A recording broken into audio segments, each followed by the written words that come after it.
Assieds-toi sous le jujubier. La dernière fois, les habitants de la ville ont découvert les dormeurs de la grotte. Un secret ancien venait de traverser les siècles. Et pendant un instant, deux époques se sont rencontrées. Aujourd'hui, je vais te raconter ce qui arrive quand le temps a fini son travail. C'est l'histoire de ceux qui ont choisi la grotte.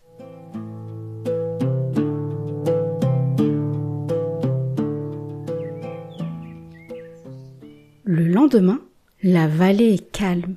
Les habitants parlent encore de la grotte, mais personne ne monte avec agitation, parce que certains moments demandent de la douceur. Dans la grotte, les jeunes gens regardent la lumière entrer. Ils savent maintenant ce qui s'est passé. Le monde a changé, les villes ont grandi, les enfants sont devenus des grands-parents. Et pourtant, ce qu'ils avaient voulu protéger n'a pas disparu. Ils parlent peu, parce que certaines choses ne se comprennent pas avec des mots rapides. L'un regarde la vallée. Alors, tout ce temps a vraiment passé ? Un autre sourit doucement.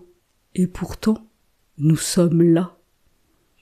Le chien s'étire, comme si lui aussi avait simplement terminé sa veille. Dans la ville, les habitants continuent à raconter ce qu'ils ont vu. Pas comme une rumeur, comme un souvenir précieux.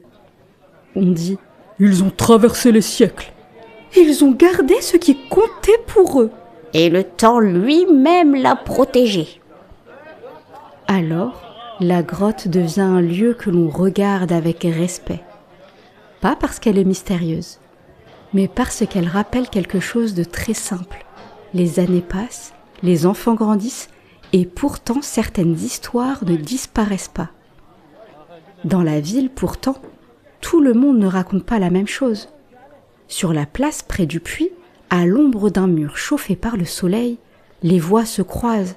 « Ils étaient 3, dit l'un. « Non, davantage, répond un autre. « Et moi, je comptais autrement. »« Et combien de temps ont-ils dormi alors ? » Des années ?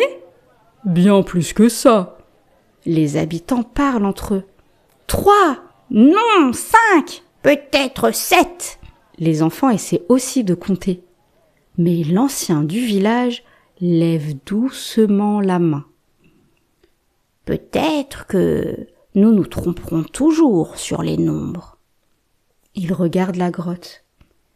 Mais sur une chose, nous pouvons être sûrs. Les regards se tournent vers lui. Ils ont eu le courage de rester fidèles à ce qu'ils savaient juste.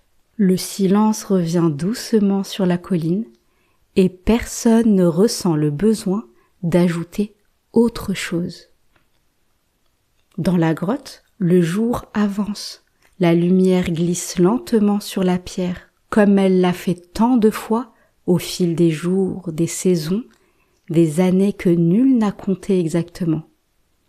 Les jeunes gens se reposent, et près de l'entrée, le chien reste là encore un moment, comme si après avoir gardé le seuil entre deux mondes, il pouvait lui aussi laisser le silence reprendre sa place.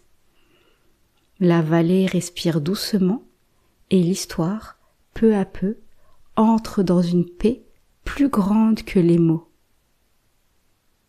Les habitants construisent un petit repaire près de la grotte, pas pour enfermer l'histoire, mais pour se souvenir, parce que les humains aiment garder une trace des moments qui les dépassent. Et longtemps après, des enfants viendront écouter cette histoire, comme toi, aujourd'hui.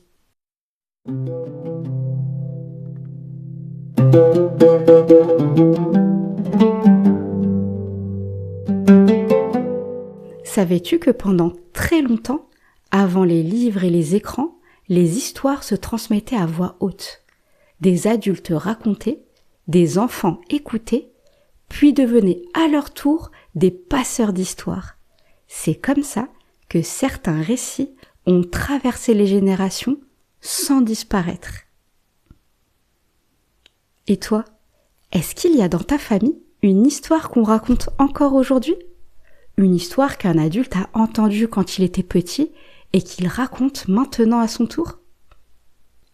Si tu écoutes souvent Sous le Jujubier, tu peux demander à tes parents de laisser un petit mot ou des étoiles pour aider ces histoires à voyager plus loin. Merci d'avoir écouté Sous le Jujubier. Sous le Jujubier, chaque histoire est une graine de paix.